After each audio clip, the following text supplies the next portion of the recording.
अनंत श्री विभूषित जगत गुरु श्री कृपालु जी महाराज की प्रमुख प्रचारिका सुश्री ब्रज परकरी देवी जी वेदों, शास्त्रों, पुराणों एवं अन्य धर्म ग्रंथों में विरोधाभासी सिद्धांतों का समन्वय करते हुए भगवत प्राप्ति का सर्व सुगम सर्व साध्य मार्ग का प्रतिपादन करने जा रही हैं। आप लोग इनके सार गर्भित प्रवचनों को समाहित चित्त होकर श्रवण करें। इनका प्रवचन धारावाहिक होगा, अतः प्रतिदिन सुनना अनिवार्य है।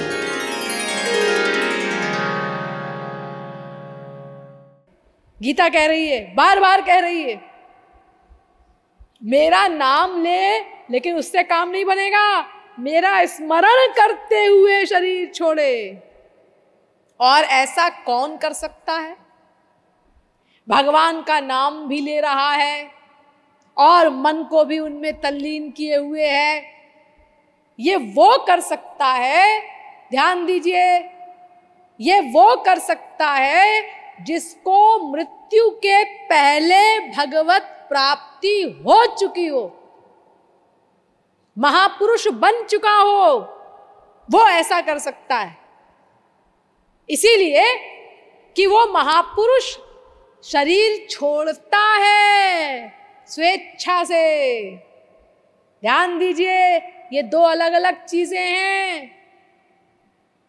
शरीर छोड़ता है और शरीर छुड़वाया जाता है।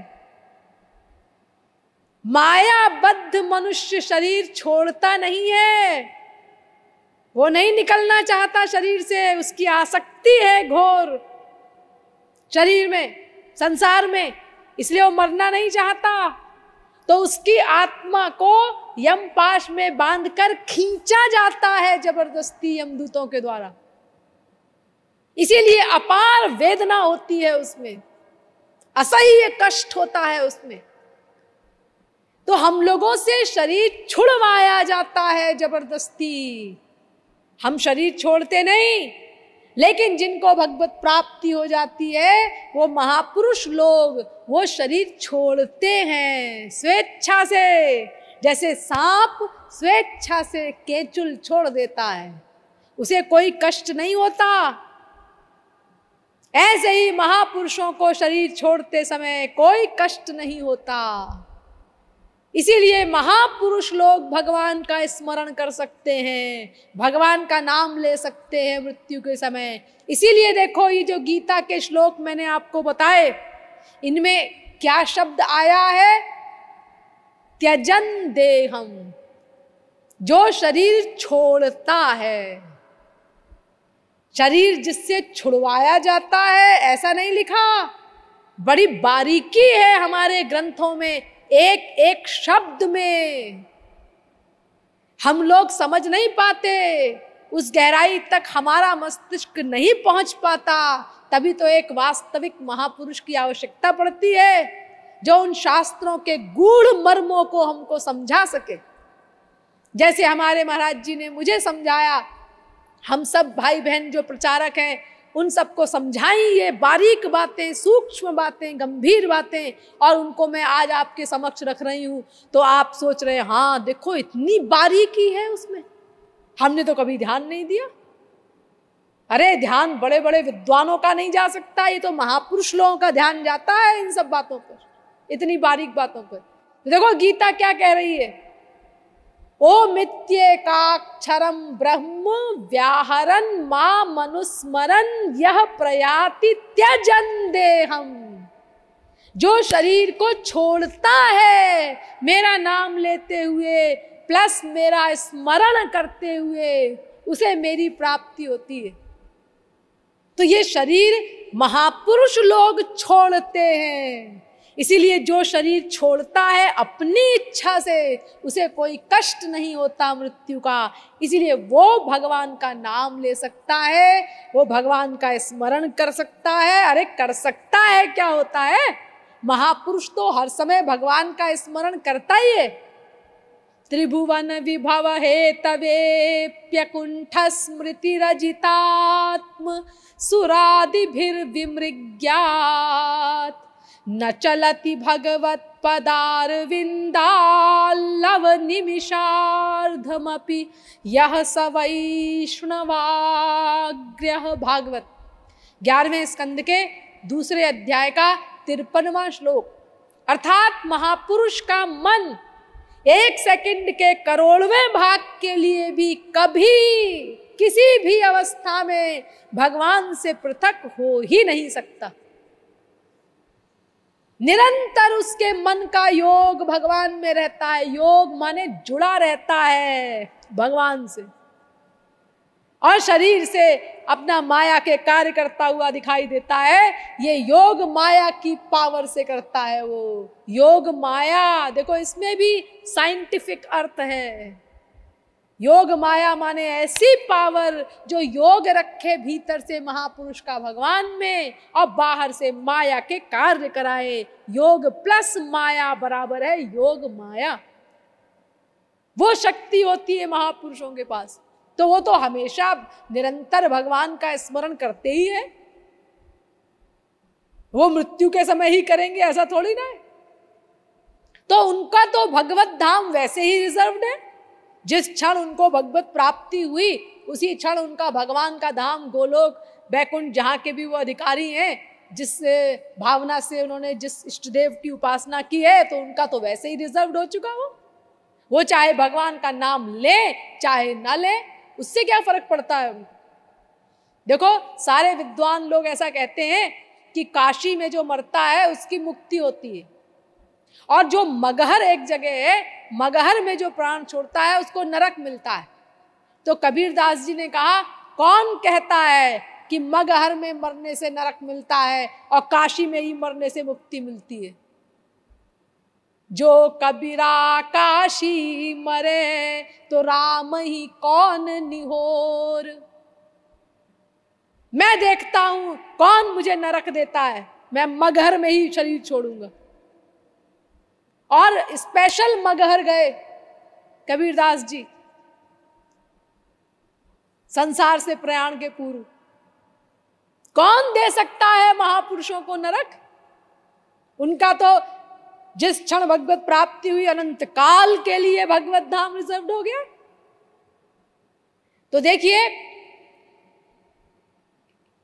इस प्रकार अब आप लोग समझ गए कि केवल महापुरुष लोग ही मृत्यु के समय भगवान का नाम या स्मरण कर सकते हैं भगवान का, क्योंकि वो स्वेच्छा से शरीर छोड़ते हैं, उनको मृत्यु का कोई कष्ट नहीं होता।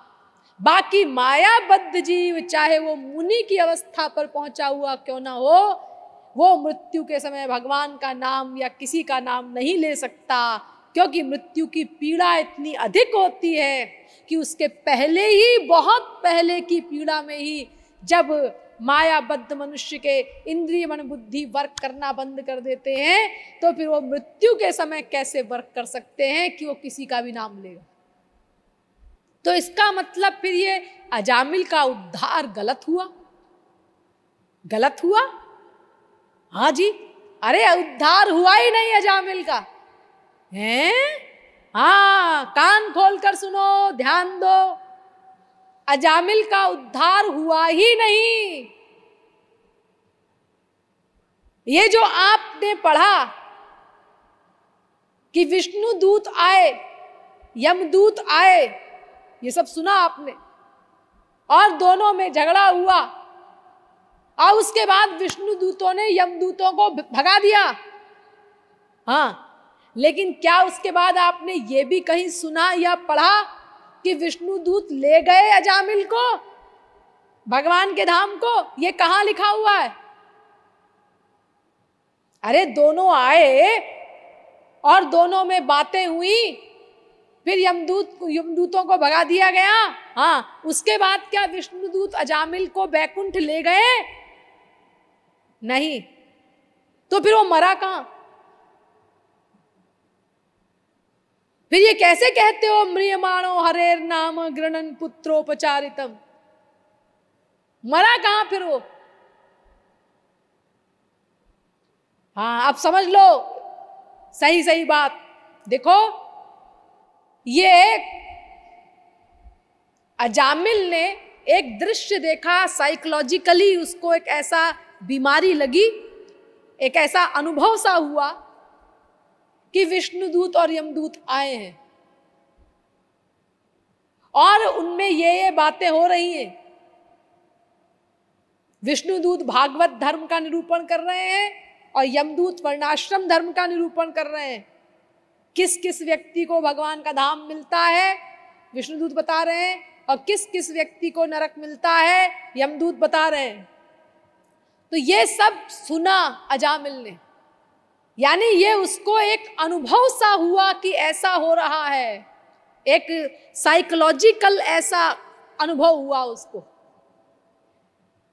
वास्तविकता नहीं। और ये जो उसने दृश्य देखा, तो ये दृश्य देख करके और उनकी बातें सुन करके अजामिल को संसार से तीव्र वैराग्य हुआ। अजामिलोप्यथा कर्ण्य दूतानां यम कृष्णयोः धर्मं भागवतं शुद्धं त्रैविध्यं च गुणाश्रयम्। भागवत छठे स्कंद के दूसरे अध्याय का 24वां श्लोक है। और ये सुनकर जब उसे बहुत तीव्र वैराग्य हुआ कि अरे, यानी होश आया वो उसको, अजामिल को, कि मैं इतना नीचे गिर गया, मेरा इतना पतन हो गया, मैं किस स्थिति पर था। धृतव्रतो मृदुर्दान्तः सत्यवान मंत्रविच्छुचिः। भागवत में लिखा है अजामिल के लिए, छठे स्कंद के पहले अध्याय का 56वां श्लोक। अर्थात सत्यवादी था, जितेंद्रिय था, बड़ी बड़ी बातें थी अजामिल के अंदर। तो अजामिल कहता है कि इतनी ऊंची स्थिति थी मेरी और इतना पतन हो गया मेरा, घोर कुकर्मी बन गया मैं।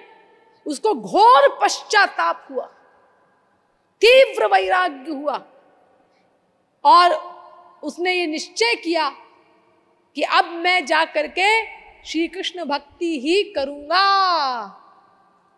इति जात सुनिर्वेदः क्षण संगेन साधुषु गंगा द्वार मुपेयाय मुक्त सर्वानुबंधनः। भागवत छठे स्कंद के दूसरे अध्याय का 39वां श्लोक। यानी इस प्रकार तीव्र वैराग्य होने पर वो सब छोड़ छाड़ करके, सब सांसारिक बंधनों से मुक्त होकर के हरिद्वार गया। और वहां पर 1 दिन नहीं, 2 दिन नहीं, 10 दिन नहीं, पूरे 1 वर्ष तक उसने श्री कृष्ण की भक्ति की। और चूंकि उसके मन में ये बात बैठ गई थी कि सत्य चीज भगवान ही है, उन्हीं की शरणागति से, उन्हीं की भक्ति से, उन्हीं में अपने मन को तन्मय करने से माया निवृत्ति होगी, भगवत धाम की प्राप्ति होगी। इसीलिए उसने निरंतर तैल धारा वद विच्छिन्न श्री कृष्ण भक्ति की 1 वर्ष तक। उसके बाद उसने शरीर छोड़ा, तब वो बैकुंठ गया। भगवत प्राप्ति पहले हो गई, बाद में शरीर छोड़ करके बैकुंठ गया। ये सब भागवत में लिखा है जो मैं आपको बता रही हूं। और भागवत का अनुवाद हर भाषा में है, इंग्लिश आदि सब में, आप लोग पढ़ सकते हैं। यानी इस चक्कर में मत रहिएगा कि अजामिल ने अपने बेटे का नाम कहा नारायण, तो मरते समय तो उसको भगवान का धाम मिल गया, लिहाजा हम भी अपने बच्चों का सबका नाम रामायण भगवान का रख दें, तो मरते समय हमको किसी ना किसी की याद आएगी तो हमको बैकुंठ मिल जाएगा। ऐसी धांधलेबाजी भगवान क्या नहीं होती। वरना हम सब लोग वैकुंठ में होते फिर। क्योंकि जैसा कि मैंने बताया, भगवान का नाम तो हम निरंतर ले ही रहे हैं, एक बार क्या अनंत बार ले चुके। फिर सारे शास्त्रों वेदों के सिद्धांत व्यर्थ हो जाते कि कंप्लीट सरेंडर करना होगा, उसी की माया निवृत्ति होगी। कितने सारे प्रमाण देकर के मैंने आपको समझाया है लॉजिक से और हर तरह से। ऐसे ही एक दूसरा आख्यान है वाल्मीकि जी का, उनके बारे में भी लोगों को भ्रम है कि उल्टा नाम जपा जग जाना, वाल्मीकि भय ब्रह्म समाना। देखो, उल्टा नाम जपने से ही, मरा मरा कहने से ही और वो ब्रह्म बन गए, तो फिर राम राम कहो तो फिर क्या बात है। ये तो आपने सुन लिया, उल्टा नाम जपा जग जाना, और बाकी कुछ आपने ध्यान नहीं दिया वाल्मीकि जी की हृदय की स्थिति के ऊपर। अरे वो वाल्मीकि जी की जो गुरु शरणागति थी, जो उनकी भक्ति थी गुरु में, जो श्रद्धा थी, जो भूख थी, क्या उसकी समानता कोई व्यक्ति कर सकता है? उनकी श्रद्धा की, भक्ति की कोई थाह पा सकता है?